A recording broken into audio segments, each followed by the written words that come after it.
Hola, bienvenidos de nuevo. Soy el doctor Carlos Waldo, soy médico internista y este es mi canal Enseñando Medicina Interna. El día de hoy toca subir un video acerca de actualidades en la medicina, donde reviso algún artículo de interés que me parezca relevante. Trato de resumirlo lo mejor que sea posible para presentárselos a todos ustedes. El día de hoy encontré un artículo que habla acerca de uno de los síntomas que puede llegar a ser persistente en los pacientes que ya se resolvió el cuadro agudo de COVID-19 y este es la disnea post-COVID. En este artículo, los autores tratan de ver si la causa de la disnea que los pacientes presentan de estas características sea por una debilidad diafragmática. Entonces, vamos a empezar con el artículo.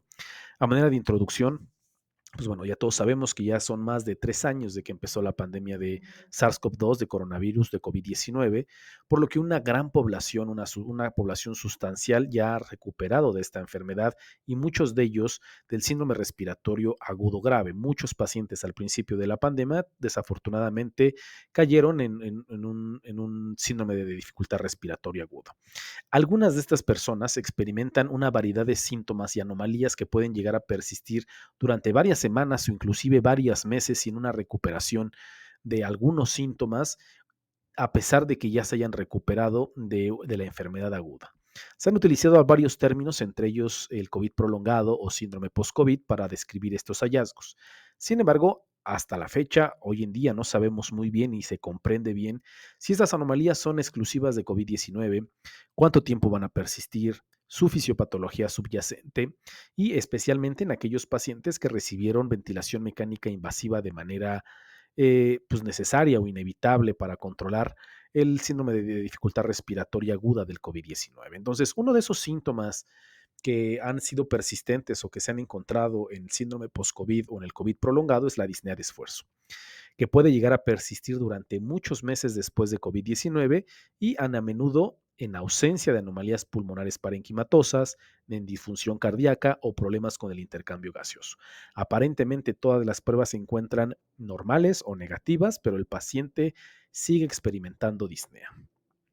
Un posible contribuyente podría ser la debilidad diafragmática y particularmente en pacientes que recibieron asistencia respiratoria mecánica podrían ser uno de los más afectados. Entonces, de ahí viene este artículo que lo publicado en la revista American Journal of Respiratory and Critical Care Medicine el 15 de abril del 2023 y que ese es el nombre del artículo.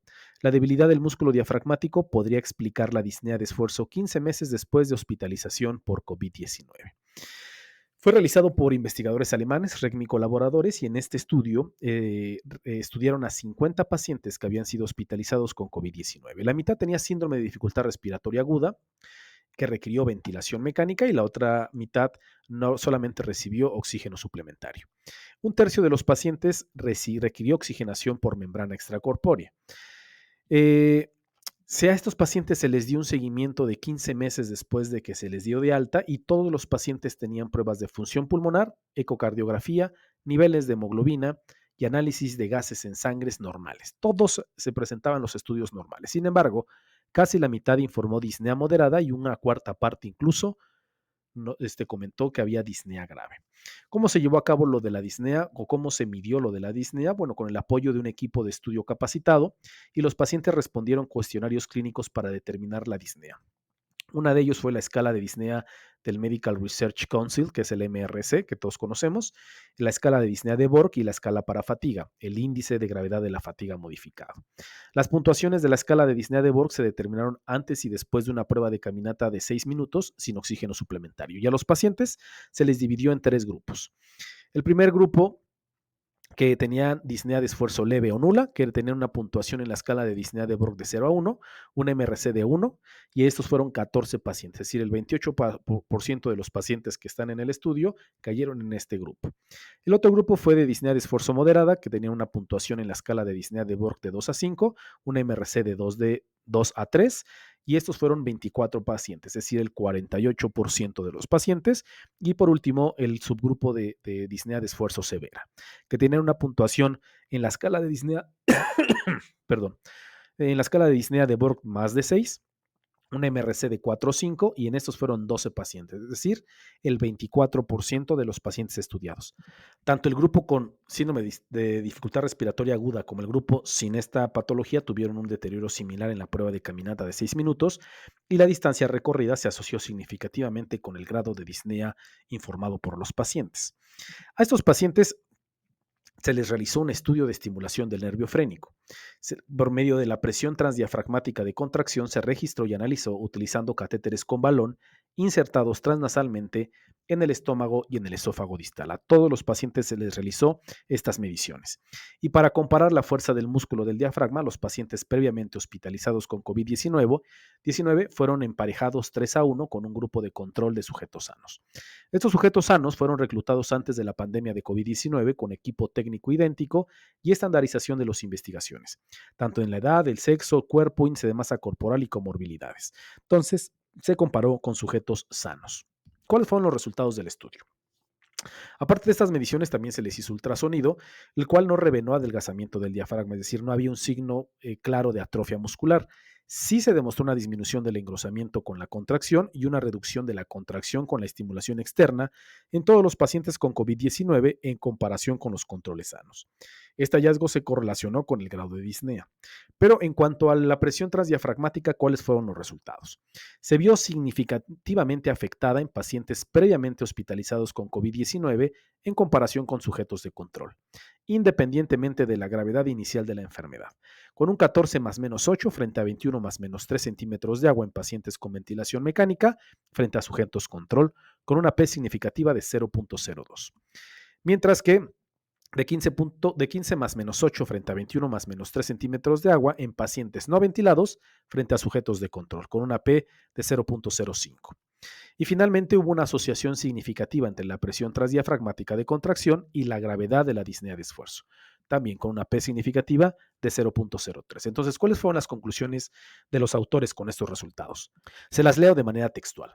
La debilidad del músculo diafragmático estuvo presente 15 meses después de la hospitalización por COVID-19, incluso en pacientes que no requirieron ventilación mecánica, y esta debilidad se asoció con disnea de esfuerzo.